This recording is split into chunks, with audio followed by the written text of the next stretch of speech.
How to stay sane in quarantine. Hi there, thanks for joining us for Plain English. I'm Jeff. JR is the producer, and you are listening to Plain English lesson number 246. You can find the full lesson, including the video, translations, flashcards, fast version, all that, at plainenglish.com/246. Coming up today, with all the talk about physical health these days, it's important not to lose sight of our mental health. In today's lesson, we'll go through some tips from experts on how to maintain your balance and prioritize your mental health if you're quarantined in your house, as I know so many of you are. In the second half of the episode, we talk about the English expression for the time being. Before we start this lesson, I do want to acknowledge that not everyone is experiencing these times in the same way. Like me, many of you are probably working from home, but I do want to acknowledge that a lot of people still have to work.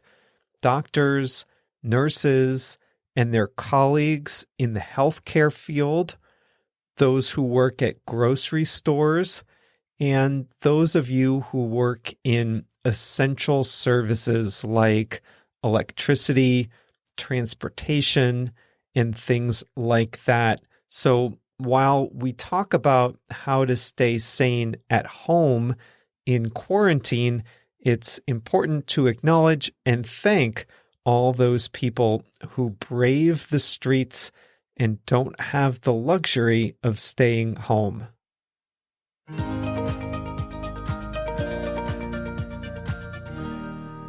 Millions of people around the world are facing an uncomfortable new reality, at least for the time being. We need to spend the vast majority of our time at home. Here in the U.S. state of Illinois, our governor gave the order to shelter in place from March 21st through April 7th. Most other states in the U.S. are under similar orders now. We were about 2 weeks behind Italy, a week behind France and Spain in these types of restrictions. So many of you who are listening, you have been living like this for almost a month now. There's a lot of talk about protecting our physical health, but it's also important to concentrate on our mental health in times of crisis as well. Humans are social animals. We like to be out interacting. Spending all our time within the four walls of our homes can be disconcerting. So I searched online for some of the best advice for staying healthy mentally, and I wanted to share some of what I found with you. The first thing that comes up, stick to a personal routine.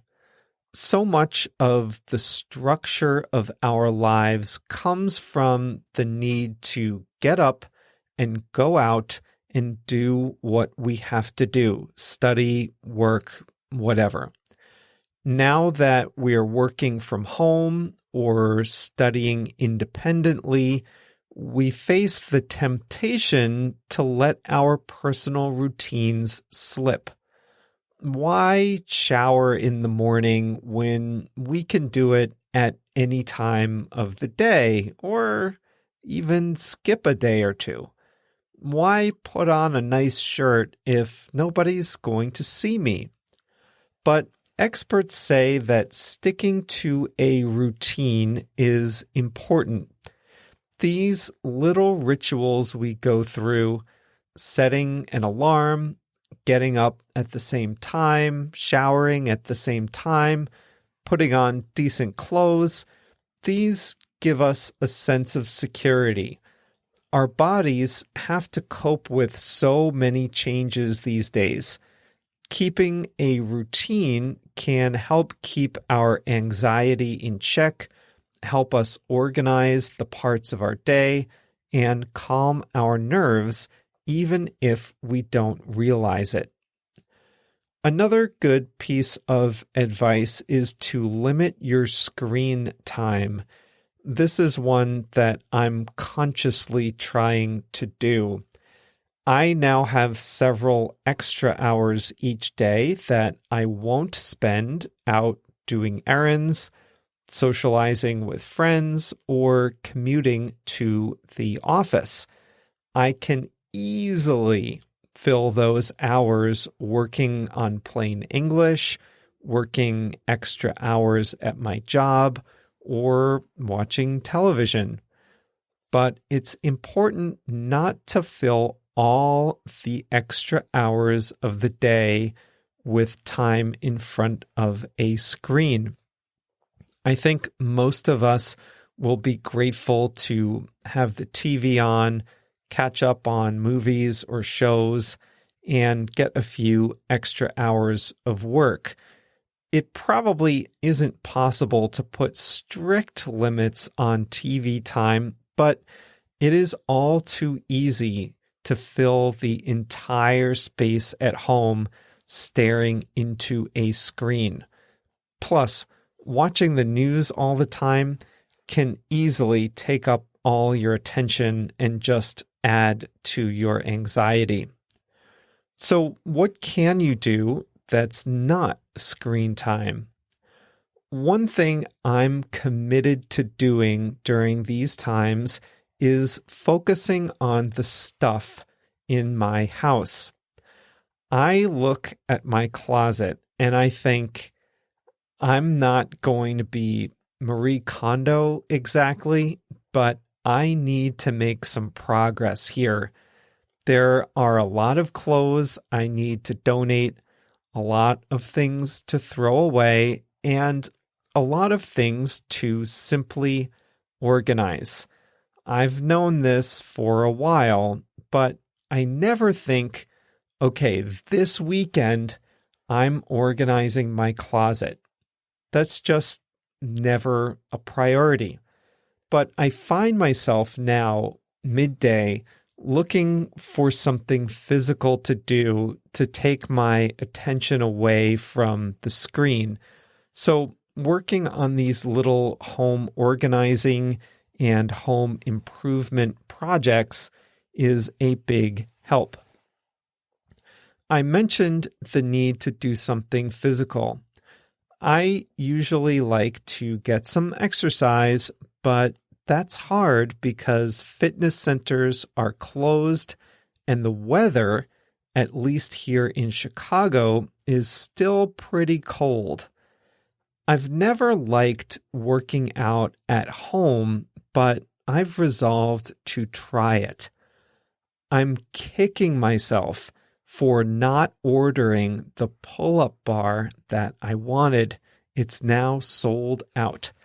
But I did order a medicine ball, a stretching mat, jump rope, and push-up handles so I can at least get my heart rate up without leaving the house. Stairs can be your friend and an easy way to get the blood moving. I've never been a fan of yoga, but I might start stretching and I might try some introductory yoga videos online. If any of you have some suggestions, feel free to send them my way. Here are a few more quick pieces of advice. Make your workspace comfortable.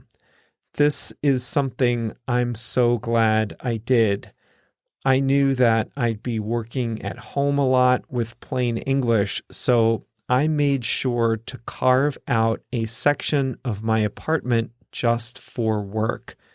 That's easier when you have some advance notice, but even if you live in a smaller apartment, try to find one spot and make it comfortable and productive for work, and dedicate that space for work.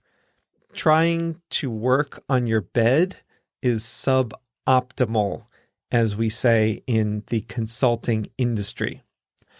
And finally, if you're sharing your space with your family, don't forget to let everyone get some alone time. It can be hard to get some personal space in a house full of people, so make sure everyone has a chance to decompress and just be alone, even if it's just in one room.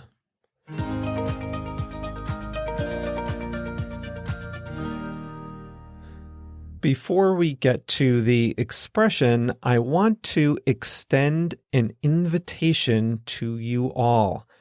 I've wanted to do this for a while, and now the coronavirus and quarantine have given me the perfect excuse to finally do it. JR and I will be hosting a series of group video calls by Zoom, where we'll be able to get to know each other and talk about various topics in English. We will be sending invitations out to Plain English Plus members and to anyone on our free email list. So if you want to get an invitation to these free video calls, then join our email list at plainenglish.com/mail, and you'll get an invitation in the next couple of weeks. We'll do calls at different times so that people from every time zone can join. If this sounds like something you'd like to do, then make sure to join us at plainenglish.com/mail. plainenglish.com/mail.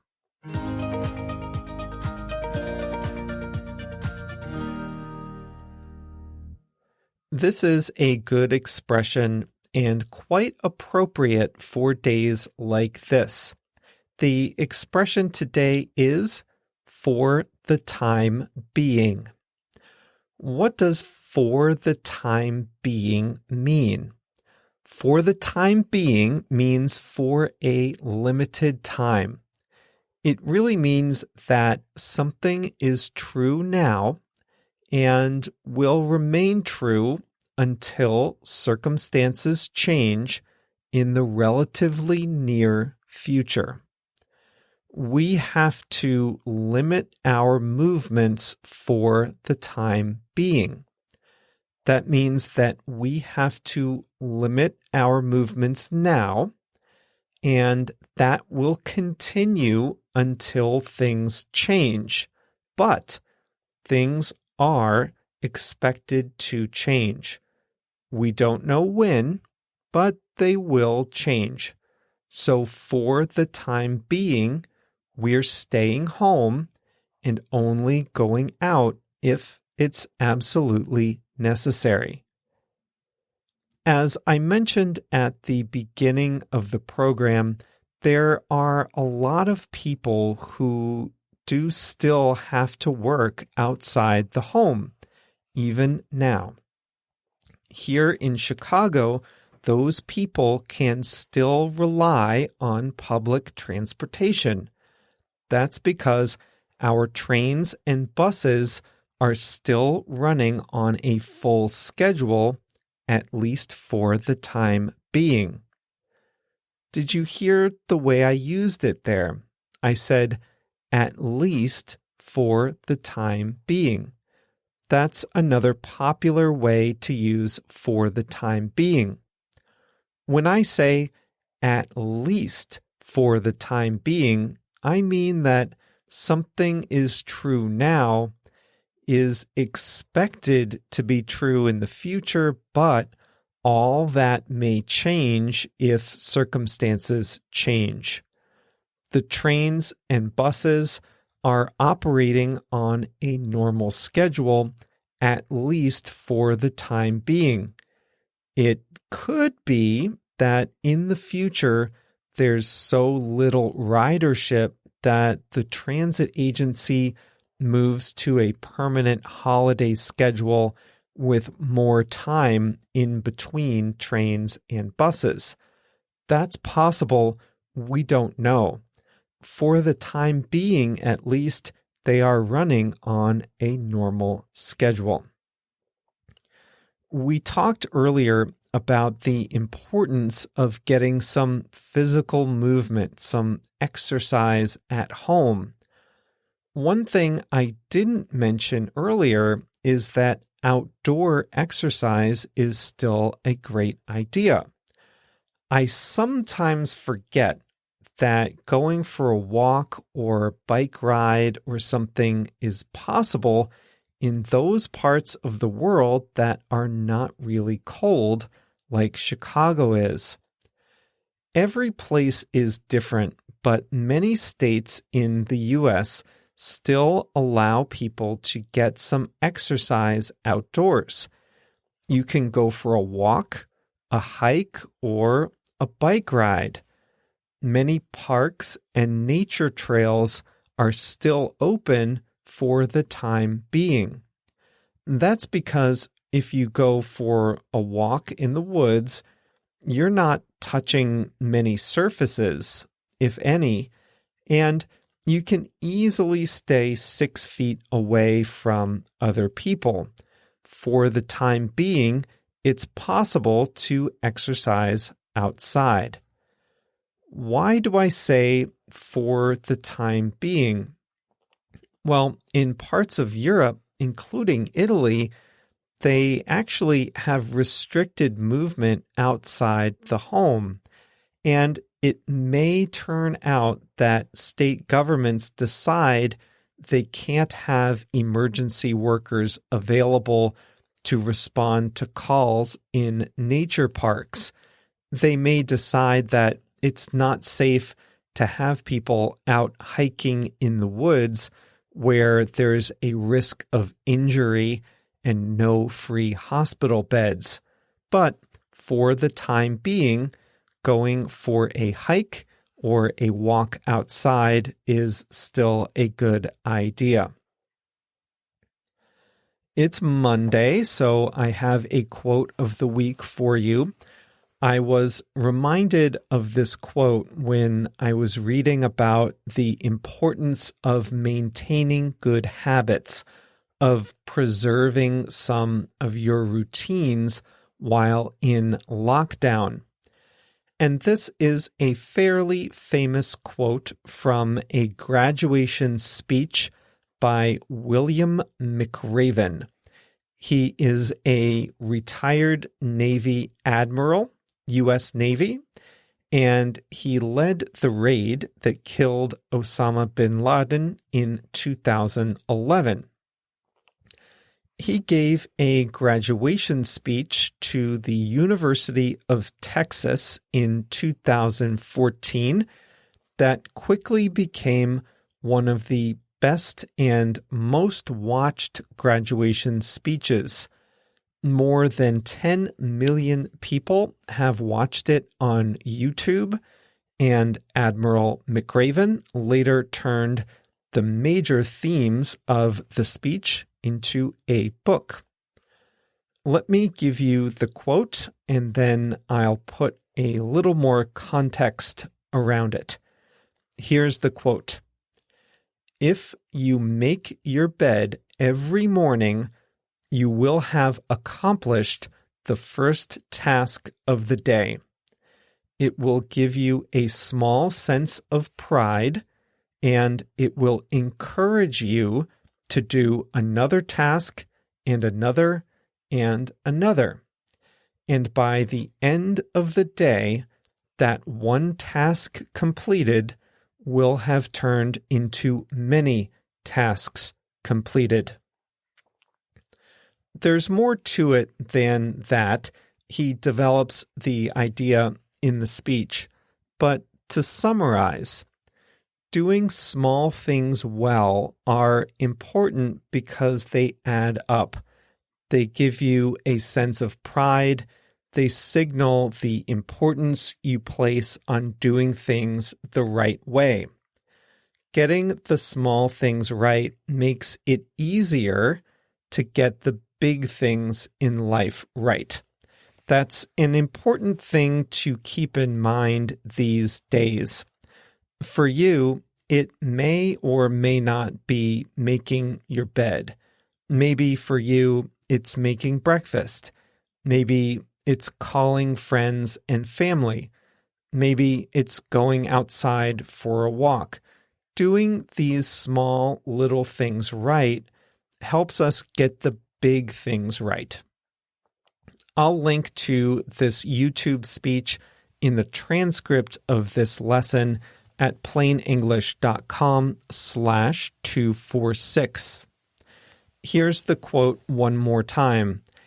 If you make your bed every morning, you will have accomplished the first task of the day. It will give you a small sense of pride, and it will encourage you to do another task and another and another. And by the end of the day, that one task completed will have turned into many tasks completed. That's all for today's audio lesson. Remember, the video lesson and the flashcards are available online at plainenglish.com/246 for those of you who are Plain English Plus members. And we'll be back again on Thursday with another lesson. Stay safe out there.